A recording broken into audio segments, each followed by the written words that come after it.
मेरी आवाज पीछे तक आ रही है आप लोगों को? भीषण गर्मी में मई के महीने में दोपहर को 1 बजे आपके पास बहुमत हो सकता है, आपके पास सत्ता हो सकती है, आपके पास शासन हो सकता है, लेकिन जनता को लूटने का लाइसेंस आपके पास नहीं है। राजस्थान के कांग्रेस नेता और पूर्व डिप्टी सीएम सचिन पायलट आज से अजमेर से अपनी ही पार्टी की सरकार को ललकारने वाले हैं। सरकारी भर्ती परीक्षाओं में पेपर लीक और करप्शन के खिलाफ आज राजस्थान लोक सेवा आयोग RPSC के बाहर सबसे पहले सचिन पायलट सभा करेंगे। शहर जिला कांग्रेस कमेटी के हमारे अध्यक्ष विजय जैन साहब, महेंद्र जी, पूर्व मंत्री राजेंद्र चौधरी साहब, शोभा सोलंकी जी, मनीष यादव जी, सुचित्रा आर्य जी, विद्याधर चौधरी साहब, सुरेश चौधरी जी, इकबाल जी, ओम प्रकाश जी। मेरी आवाज पीछे तक आ रही है आप लोगों को?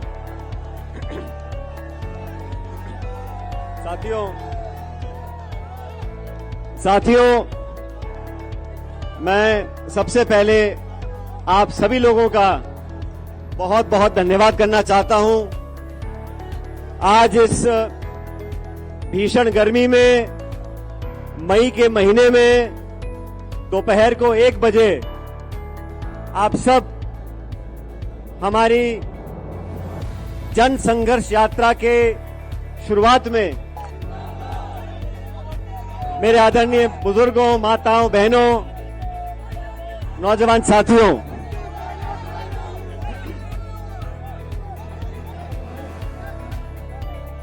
आप सब जानते हैं राजनीति में कभी हम सत्ता में होते हैं, कभी विपक्ष में होते हैं। और आप सबने ये भी देखा 2013 में जब चुनाव हुए, हम लोग, हमारी पार्टी, हम सब लोग बुरी तरह हारे। और 2013 से लेके 2018 तक जो समय था, वो समय हम सबके विपक्ष में रहने का था। हमने विपक्ष में रहकर जो उस समय की मुख्यमंत्री थी वसुंधरा राजे जी, उनके पास इतना बहुमत था जो आजादी से लेकर अब तक इतना बहुमत किसी के पास नहीं रहा। 200 में से 163 विधायक बीजेपी के हुआ करते थे। उन 5 सालों में कांग्रेस पार्टी का अध्यक्ष बनने का सौभाग्य मुझे प्राप्त हुआ। उस शासन में जो गड़बड़ियां थी, उसका पर्दाफाश करने का काम हम लोगों ने किया था।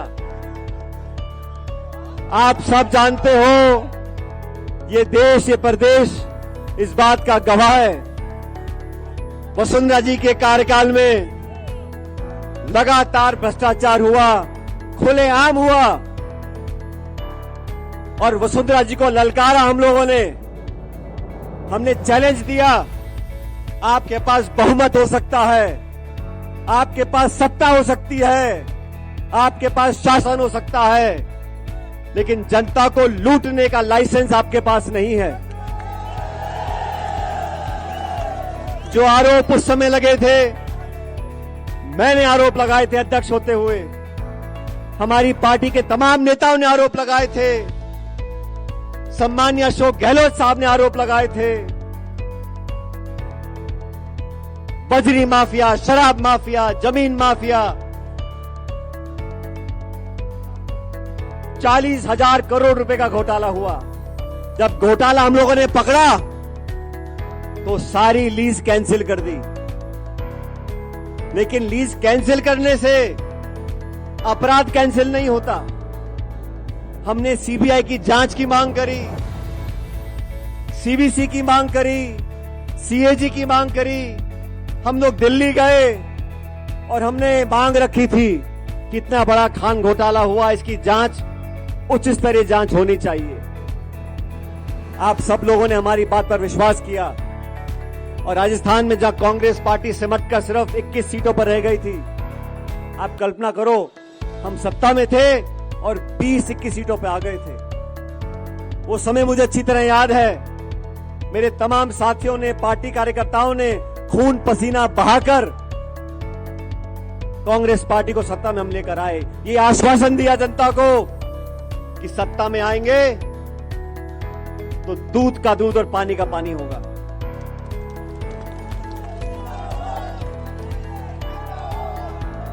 अभी 2 दिन पहले कर्नाटक में चुनाव पूरे हुए, वहां की भाजपा सरकार को हम सब ने कहा और सही कहा कि ये 40% की सरकार है, ये कमीशन खोर सरकार है। और उसी का कारण है जब कर्नाटक में मतदान हुआ, आज हमारी पार्टी को बहुमत मिल रहा है वहां पर, तो इसलिए मिल रहा है, हम भाजपा को इसलिए हजार किया। कांग्रेस हम सब लोग जनता के बीच गए, अपनी बात को रखा और जनता ने आज मन बनाया कि भाजपा सरकार की विदाई तय करी कर्नाटक के अंदर। मैंने 3-3.5 साल तक इंतजार करने के बाद हमारी सरकार को, सम्माननीय मुख्यमंत्री जी को मैंने चिट्ठी लिखी, मैंने आवेदन किया उनको। मैंने कहा आपने और हमने मिलकर जो तमाम आरोप लगाए थे, अब लगभग 3.5 साल हो गए, इन आरोपों की जांच होनी चाहिए। मैं आपसे पूछना चाहता हूं, उन आरोपों की जांच होनी चाहिए कि नहीं होनी चाहिए? मैं 1.5 साल तक चिट्ठी लिखता रहा, मैंने कभी सार्वजनिक रूप से इस बात को नहीं कहा। चिट्ठी लिखी, दोबारा लिखी, याद दिलाया, आग्रह किया, आवेदन किया, लेकिन ना तो जवाब आया। मौन व्रत रखा और 1 दिन का अनशन किया। ये कहा कि वसुंधरा जी के कार्यकाल में जो तमाम आरोप लगे थे, हमने लगाए थे, भ्रष्टाचार हुआ था, उसकी जांच करें। आज से ठीक 1 महीने पहले जबान की कीमत होती है और आप लोग अच्छी तरह जानते हो, मुझे भी राजनीति में 20-23 साल हो गए। मैं सांसद रहा, केंद्र का मंत्री रहा, इस प्रदेश सरकार में उप मुख्यमंत्री रहा, स्वर्गीय पायलट साहब कई बार मंत्री रहे, मेरी मां सांसद विधायक रही। पिछले 45 सालों से हम राजनीति में हमारी निष्ठा पर, हमारी ईमानदारी पर हमारे विरोधी भी उंगली नहीं उठा सकते। और आप लोग तो अजमेर के नागरिक हो। मैं आपसे पूछना चाहता हूं, इतना लंबा समय राजनीति में हम लोगों को हो गया, बड़े बड़े पदों पर रहे, पायलट साहब भी रहे, मैं भी रहा। एक फूटी कौड़ी का आरोप लगाए जाते हैं। और आरोप किन पे लगा रहे हैं? हेमाराम चौधरी जी पे लगा रहे हैं, जो इंदिरा जी के समय जेल गए, जो 6 बार विधायक रहे, मंत्री रहे, उनके जवान बेटे की मौत की याद में उन्होंने 100 करोड़ की जमीन जनता के नाम दान कर दी। 3 दिन पहले मैं बाड़मेर गया था, उनके पुत्र के नाम पर उन्होंने एक हॉस्टल बनाया। साथियों, 5 मंजिल का हॉस्टल है, 150-200 बच्चे वहां पर रहेंगे। गरीब बच्चों के भविष्य को सुधारने के लिए उस हॉस्टल का निर्माण किया। ऐसे लोग जो 40 साल से राजनीति में, जिनका दामन बिल्कुल पाक साफ है, उन पर जब आरोप लगते हैं। ओला साहब का परिवार सत्ता में चुनाव लड़ रहा है। हम सब लोग राजनीति में हैं और राजनीति में जनता सब जानती है। जनता सब जानती है। कुछ अखबार में छपे ना छपे, असलियत जनता जानती है। इसलिए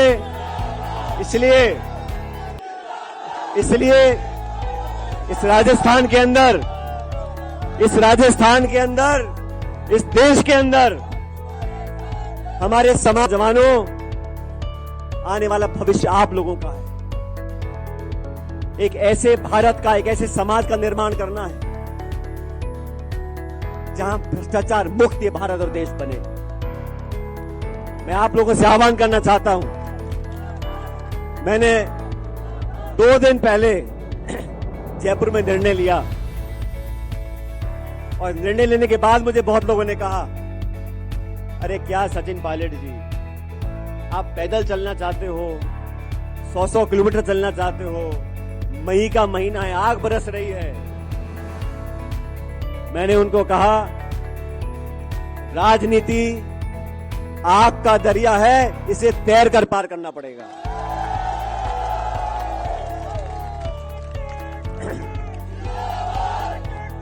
हमारे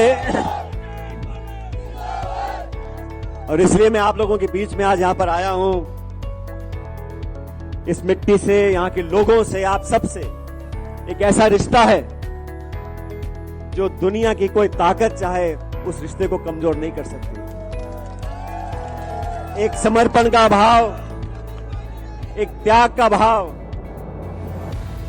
और आपसी जो मोहब्बत है वो आप लोगों के असीम आशीर्वाद की वजह से आज कायम है।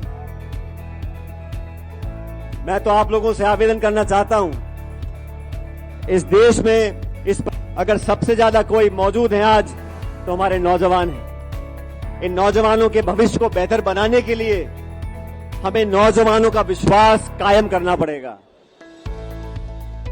आज यहां अजमेर जो आरपीसी का ठिकाना है, पिछले कुछ समय में लगातार पेपर लीक हुए। बात नौजवानों के भविष्य की है। जब लाखों लाख बच्चों को लगे हमारा व्यवस्था में विश्वास कम हो रहा है, ऐसे लाखों लाख परिवार, ऐसे मां बाप जो दिहाड़ी करते हैं, किसानी करते हैं, 2 बीघे में खेती करते हैं, अपना पेट काट के इतना पैसा बचाते हैं कि हमारा बच्चा ट्यूशन पढ़ ले, साल 2-2 साल तैयारी करे, एग्जाम के पेपर लिखे और पेपर लीक हो जाए, पेपर कैंसिल हो जाए, कुछ बच्चे ओवरेज हो जाएं, कुछ निराश हो जाएं, उनकी उम्मीदें टूट जाएं, ये हम लोगों को गवारा नहीं है। मेरे ख्याल शायद पहली बार जब से भारत आजाद हुआ है तब से किसी आरपीएससी के सदस्य को गिरफ्तार करने की नौबत आई है। लेकिन गिरफ्तारी अधिकारी की हो गई, क्या ये काफी है? कौन कौन लोग इसके पीछे हैं? मैंने राजस्थान भर में जाके आवाज उठाई थी और मुझे कहा गया कि पेपर लीक में ना तो कोई अधिकारी इन्वॉल्व है, ना कोई नेता इन्वॉल्व है। अरे जांच पूरी हुई नहीं, जांच पूरी हुई नहीं, कोई कैसे कह सकता है कि कोई अधिकारी नेता इन्वॉल्व नहीं है? आज एक अधिकारी पकड़ा गया जेल में, किसी दलाल के जयपुर के किराए के मकान पे बुलडोजर चल सकता है? तो ये कटारा जो पकड़े गए हैं, इस पर बुलडोजर क्यों नहीं चला?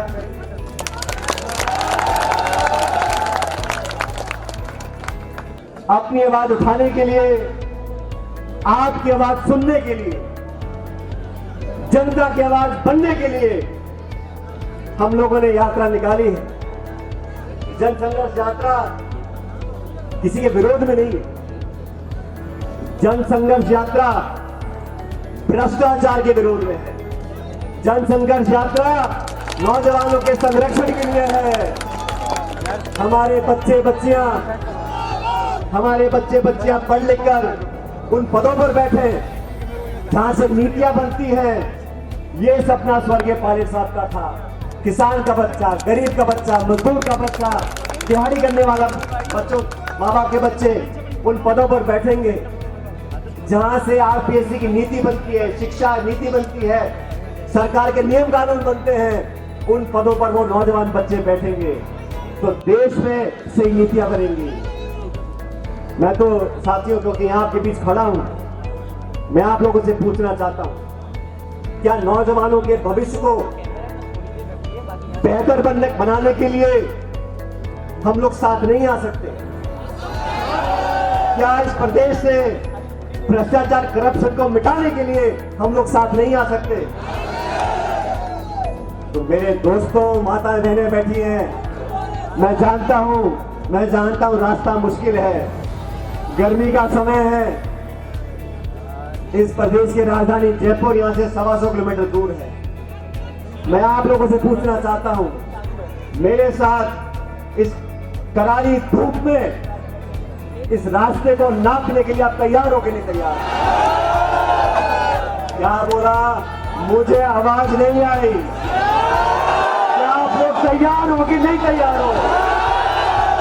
दोनों हाथ बने कर बताओ, मुट्ठी बंद कर बताओ, मेरे साथ जोरदार नारा दो, भारत